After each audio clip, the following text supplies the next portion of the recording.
ভালো থাকে 2 পিস আরও নিয়ে নিলাম। হ্যালো গাইস, আজ আমি রান্না করব। দেখেন এখানে চিকেন নিয়ে আসছি, আর চিকেন রান্না করব। তো চিকেনে যা যা মশলা সব নিয়ে নিছি।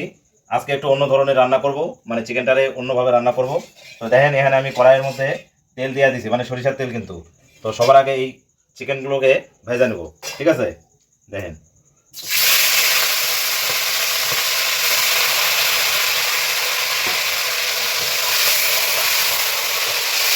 চিকেন ভাজা আমার হয়ে গেছে। চিকেনগুলোরে এখন আমি উঠাই নিব। দেখেন বন্ধুরা, লেগ পিসটা কত সুন্দর।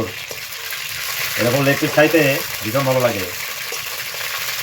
তো হালকা করে ফ্রাই করে নিছি। এই চিকেনগুলো ভেজে নেওয়ার তেলের মধ্যেই এখন আমি এক এক করে ফোড়ন এই যে দিয়ে দেবো। ফোড়নে এখানে আমি গোটা গরম মশলা নিছি, তেজপাতা আর পাঁচফোড়ন দিয়ে দেবো। দেখেন এখানে আমি সব কিছু নিছি। গোটা পেঁয়াজ রয়েছে, রসুন রয়েছে, কাঁচা লঙ্কা, আদা এবং টমেটো। তো সবার আগে আমি এই পেঁয়াজগুলো ছাড়িয়ে দেবো।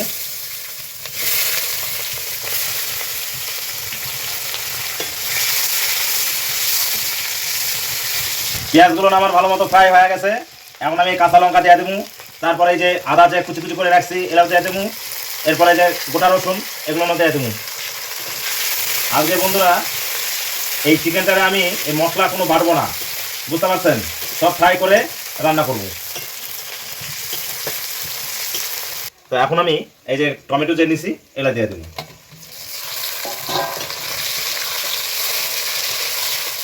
তো এখানে মোটামুটি টমেটো আমার ফ্রাই হয়ে আসছে। তো এখন এখানে দেখেন সমস্ত গুঁড়া মশলাগুলো নিয়ে নিছি। লঙ্কার গুঁড়া, হলুদ, জিরা গুঁড়া, ধনিয়া পাউডার, আর সঙ্গে পরিমাণ মতো লবণটাও নিয়ে নিছি, কারণ লবণটা পরে দেওয়া যাবে। তো যাই হোক, এগুলো সব দিয়ে দেবো এখন একবারে। ভালো করে এই মশলাগুলারে আমি কষায় নেব। তো তেলের সঙ্গে মশলাগুলো আমার মোটামুটি ফ্রাই এবং কষানো হয়ে আসছে। তো এখন একটু একটু করে পানি দেবো আর ভালো করে আরও কষাই নেব।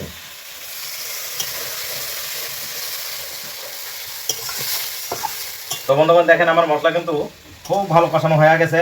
এই যে মশলার যে যত তেল আছে দেখেন সব উঠে গেছে মশলার উপরে। তো এখন এই যে ফ্রাই করে রাখছি যে চিকেনগুলা, এই চিকেনগুলো এখন ছেড়ে দেবো। এখন এই চিকেনের সঙ্গে এই মশলাগুলো আরও ভালো করে কষা নেব। তো গাইস দেখেন আমার মশলার সঙ্গে কিন্তু এই চিকেনগুলোও বেশ ভালোভাবে কষানো হয়ে গেছে। এখন এই চিকেনগুলোরে সিদ্ধ করার জন্য হালকা হালকা করে পানি দেবো আর সিদ্ধ করে নেব। চিকেনগুলোরে আরও ভালো করে সিদ্ধ করার জন্য 3 থেকে 4 মিনিট ঢাকা দেবো। কি গো, আর কতক্ষণ? এখনো হয়নি? এখনো হয়নি, হয়ে আসছে। চিকেন বুঝতেই তো পারতেছো, একটু সময় তো লাগবো। আর দেখলাই তো কত রাতে আইছি। তো হয়ে আসছে। এই আর একটু কষানো নিয়ে আর গ্রেভির জন্য একটু পানি দেবো, বাস। আচ্ছা, ঠিক আছে। এই আর 10 মিনিট।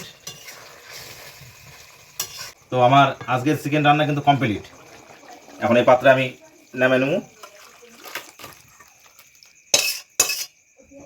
তো গাইস রান্না কিন্তু আমার কমপ্লিট হয়ে গেছে। দেখেন একবার এই চিকেনের কালারখানা দেখেন কেমন আসছে, আর গ্রেভিটা দেখছেন? এই যে দেখেন একদম পারফেক্ট রুটিতে খাওয়ানোর জন্য। দেখেন তো এখানে দেখেন আমি কিন্তু এখানে 3টা রুটি নিয়ে আসি, অল্প একটু ভাত, আর তার সঙ্গে দুপুরে একটু সবজি ছিল সেটা নিয়েছি। তো এখন আমি সবার আগে চিকেন দিয়ে ট্রাই করব। যে চিকেন এতক্ষণ ধরে কষ্ট করে রান্নাম, এই চিকেন দিয়ে আগে ট্রাই করব। এক পিস ওখানে নেই, রুটি সাথে চিকেনের গ্রেভি দেখেন। আহ, এইটা একটা অসাধারণ অনুভূতি বন্ধুরা। আহা, এই যে চিকেন একখান উঠাই নিয়েছি পিস, এইটারে একটু টেস্ট করি চিকেন দিয়ে।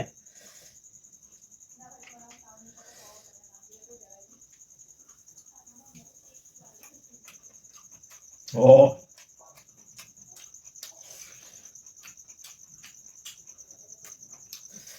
সাংঘাতিক।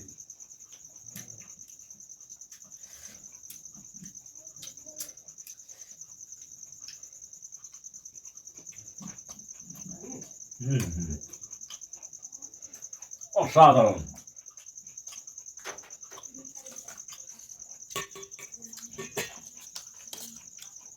তো ভালো থাকে 2 পিস আরও নিয়ে নিলাম। এই যে দেখেন লেগ পিস, এই লেগ পিসটা পরে খাবো।